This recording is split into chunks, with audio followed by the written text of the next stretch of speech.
All right, joining us today on Pirate Radio Live, he is the Hall of Famer, host of the Brian Bailey Show, WNCT Channel 9. He is Brian Bailey joining us. What's up, BB? Good to be here as always on a Monday. Talking high school baseball playoffs. Yeah. You had your election 2025 show with the results coming Ballots in. were still coming in, and live, it was crazy. Did we get it all figured out by the end of the show? I think we've got it basically figured out because the preliminary brackets came out around 12:20 or so, 12:30, and basically they're not written in stone, but they're close. And if schools see a mistake or something, they can appeal. But usually that's the way they go. And you've got the common denominators here at the end of the regular season. The same J.H. Rose, Yes. number one.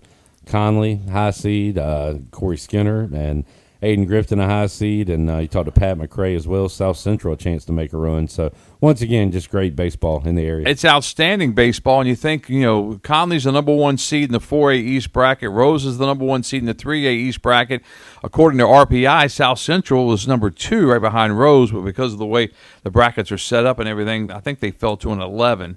But they still, and they made a long run, last year. So they've got a chance to really do some damage as well, and it's just a testament to all the great baseball we have right here in Greenville and Pitt County. About time for some postseason baseball and softball, and Shane Winkler's softball Pirates are in Tampa getting ready for that. We'll talk to Shane Winkler coming up Tuesday on Pirate Radio Live. Cliff Godwin's Pirates still a couple weeks away, still some series to go, and they drop one to lowly Wichita State over the weekend. So you just kind of keep waiting for ECU to flip that switch, and they still got time to do it, but they're running out of time. Yeah, and they're going to probably have to do it in Clearwater. I mean, I don't think anything short of a championship in the tournament is going to get them in the postseason. And some years are like that, but they've had some issues and had some problems, and had a couple of drop fly balls late in the game when you just can't drop a fly ball. And they got out of the one in the 8th on a double play, but couldn't escape the damage in the 9th. Yeah, and just an off year, very rare. Almost never seen it before. Seen it once, I guess, during the Cliff Godwin era. So we're all kind of figuring out, all right, how do we process this? But you got to think you'll have them back ready to go next year. And again, they still have a chance to win in Clearwater, which they've done. You've seen them do a bunch of times, and could do that and maybe make. And usually when you go to Clearwater, you'll see a team that will come out of nowhere. Memphis and Cincinnati have done it. In the past. So you'll see teams like that. They'll just come through and just play really good baseball at the right time, and that's what it takes. Maybe not Memphis, definitely Cincinnati, and definitely Tulane have made runs. The key is you win that Tuesday game and you play again on Thursday. Yeah. And if you can win Tuesday and Thursday, you're advancing to Saturday with a loss to give in the double elimination format, and there you go. Speaking of baseball, Braves picking up a win Sunday night against the Dodgers.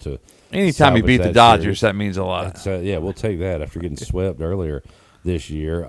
Burley hits his first home run of the year. We're following Burley bomb, what the Pirates are doing in the pros. And Gavin pitched well over the weekend. Bailey, you were telling a story about right before we went on here about we were talking cards, and you said you were trying to collect Ryan Sandberg cards, and then 7 or 8 would have been easy, but then there was 80 or 200 Tons of them. So you tapped out, and then you said you wish you could find the interview you did with Ryan Sandberg, which you conducted when in '93 at the All-Star game in Baltimore. We were up there for that. Yeah. That was really cool, cool time. That was the King Griffey Jr. hits the warehouse. Yes, great home run. Yeah, we were there for that, and it was just I met Bill Murray. At the home, at the practice that day, we were on the field, and I heard this voice yelling at his kids, and I thought, man, that sounds familiar. And it was Bill Murray. He was yelling at the basketball coach kid that he has now. I think so. And it's funny because these days everybody has a phone. You slip your phone out and get a picture.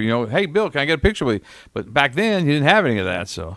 Didn't get a picture with him, and then in the locker room had a chance to interview Ryan Sandberg. Ryan wasn't real friendly during the interview. He was okay, and then when we finished, I went to him and I said, Ryan, I just want to let you know that I'm a big fan of yours, and I named my son after you because I like the name, I like the way you play the game.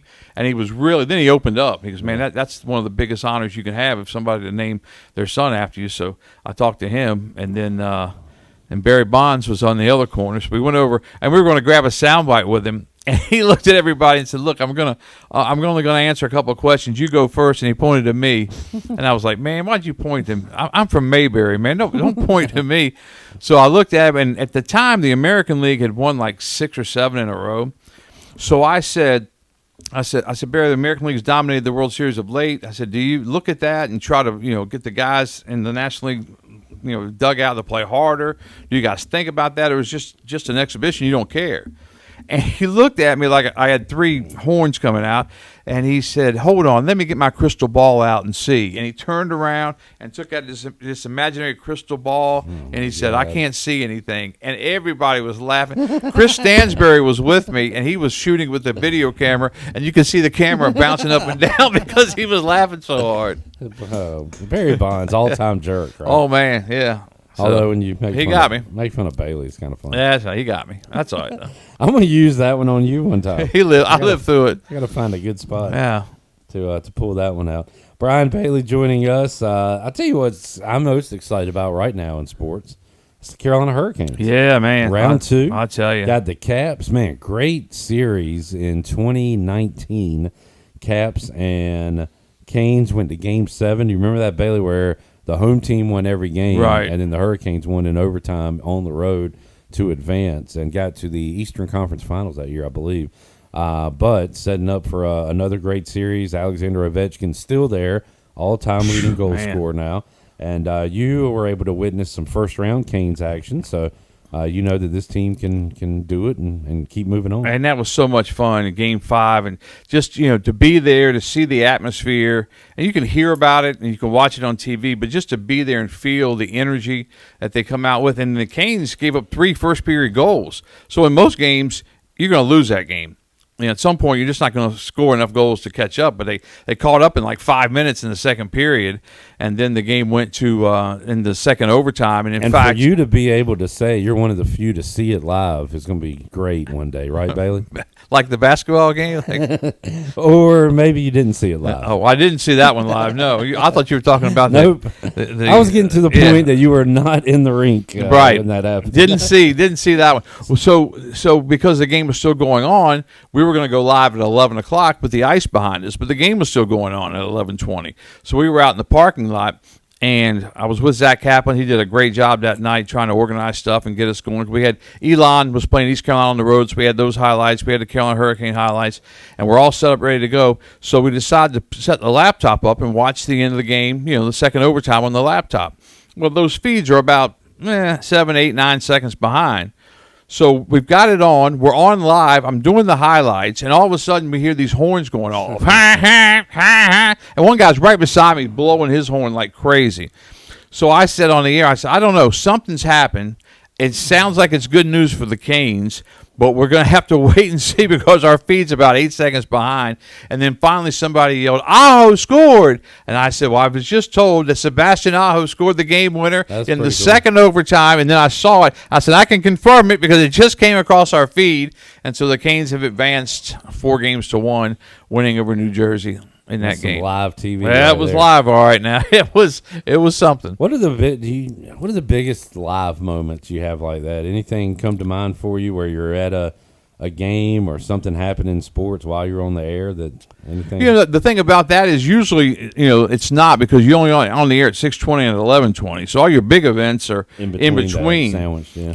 A lot of people thought the Cannon video, when it went off behind me, that I was alive at that point, but I wasn't. That was on tape. That was a recording. That was a recording. We were doing a stand up, but for the most part, I can't remember anything that was going on live like the Canes game. And that was a rarity. And it's funny. It's year 41 for me, and you think you've seen it all, but you've never seen it all, and you realize that at some point.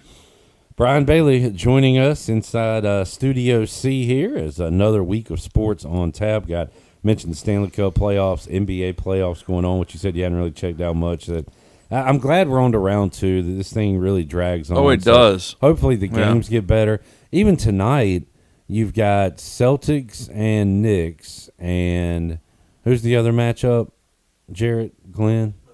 Nuggets Thunder, 2 9.5-point spreads. You hope to get some good games, but even in round 2, you're going to get some lopsided spreads. So I'm hoping for another round or so we get at least some competitive games, some good stuff. You can still watch Shaq and Kenny and all the guys. They're the most entertaining part of the playoffs at some point.